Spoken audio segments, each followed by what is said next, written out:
अब हम दूसरी बात करते हैं कि धन्वंतरी जयंती के दिन एक तो इसकी कथा गाई जाती है, दूसरा यम दीपदान इनका क्या महत्व होता है। कथा में एक बार बड़ा विचित्र संयोग बनता है। यमराज अपने यमदूतों से पूछते हैं कि तुम इस प्रकार की लोगों की निर्दयतापूर्वक हत्याएं करते हो और मेरे पास ले आते हो, तुम्हें बुरा नहीं लगता? यमदूत बोलते हैं, महाराज आपकी आज्ञा का पालन करना हम सर्वोपरि समझते हैं और इसलिए हम आपकी आज्ञा का यहाँ पर पूरा पालन करते हैं। कई स्थिति होती हैं जो बहुत अच्छा हमें नहीं लगता है। तो बोले ऐसी कौन सी स्थिति आपके सामने घटित हुई? तब उन्होंने बताया कि एक बार एक बच्चे के हमने प्राण हरण किए और उस समय हृदय विदारक घटना घटी। उसकी कथा इस प्रकार आती है कि राजा हंस थे, वो एक बार अपने साथियों के साथ आखेट खेलने गए और साथी इधर उधर हो गए तो वो बिछड़ गए। और बिछड़ने के बाद उनके पड़ोस वाले जो राजा थे, उन राजा के यहाँ पर ये पहुँच गए। उस क्षेत्र में राजा हेमा वहाँ पर विराजमान थे और जब उन्होंने देखा राजा हंस को पहचान गए। हालांकि हंस तो उनको नहीं पहचान पाए, लेकिन उन्होंने इनको पहचान लिया और चूँकि पड़ोसी राजा थे तो आदर सत्कार के साथ स्वागत हुआ, राजमहल में लेकर गए। और उसी समय संयोग था कि राजा हेम के यहाँ पर एक पुत्र का जन्म हुआ। समस्त ज्योतिषियों ने उसकी गणना की और फिर बताया कि ये अल्पायु पुत्र हैं। अल्पायु पुत्र होने का तनाव उनके मन में था और इधर खुशियाँ भी थी। तब राजा हंस ने राजा हेमा को फिर एक संदेश दिया कि ऐसे बच्चे जो अल्पायु होते हैं, यमुना के किनारे 18 वर्ष तक, जो उसकी गणना बताई वो 18 वर्ष की उन्होंने गणना बताई, 18 वर्ष के बाद ये शांत हो जाएगा। तो राजा हंस ने कहा 18 वर्ष तक यमुना के किनारे ये रहें, कोई भी स्त्री की इनके ऊपर छाया न पड़े, इसका आप विशेष ध्यान रखें और ये समय निकल जाएगा तो ये दीर्घायु हो जाएंगे।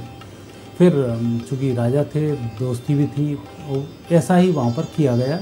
यमुना के किनारे कुटी बनाकर राजा हेमा ने अपने बच्चे की व्यवस्था की। काल को जो मंजूर हो तो स्थिति थी, राजा हंस की कन्या एक बार यमुना स्नान के लिए सुबह ही सुबह आ गई और 18 वर्ष उम्र होने से 6 दिन बचे थे और उन्होंने इस बालक के ऊपर निगाह डाली, एक दूसरे को देखा और एक दूसरे ने गंधर्व विवाह वहाँ पर कर लिया। 4 दिन बचे थे और उस समय में फिर जैसे ही कन्या से उनकी शादी हुई, निगाह पड़ी तो 2 दिन के बाद उनकी मृत्यु हो गई। राजा हंस को भी ये मालूम पड़ा कि ऐसा हुआ है। बड़े दोनों परिवार बड़े बिलखे और एक छोटा सा एक हंसों का जो जोड़ा दोनों थे, उनको जब यमदूत ले जाने लगे तो यमदूत बोले कि वो एक ऐसी घटना थी कि वह हमारा हृदय फटा जा रहा था कि हम कैसी कंडीशन में इस बच्चे को लेकर आ रहे हैं।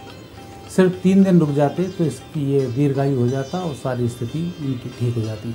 फिर यमराज ने यमदूतों से कहा ऐसी क्या व्यवस्था की जाए कि तुम्हें भी कष्ट ना हो और सारे काम बन जाएं।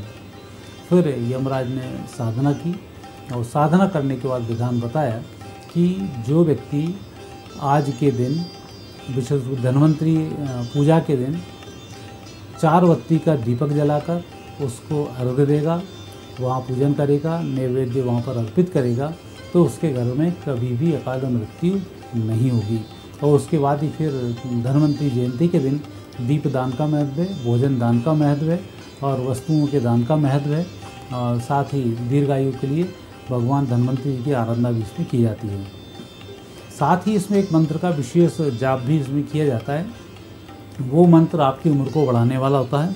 यह मंत्र है ओम रम रुद्र रोग नाशाय धन्वंतरेय फट। इस मंत्र का 11 बार जाप करते हैं और दीप जो प्रज्वलित करते हैं उसके आगे हाथ जोड़कर इस मंत्र का जाप किया जाता है। जो व्यक्ति के घर में अकाल मृत्यु में नहीं होती हैं। तो इस प्रकार यह एक कथा थी जिसमें कि दीपदान का विशेष महत्व है।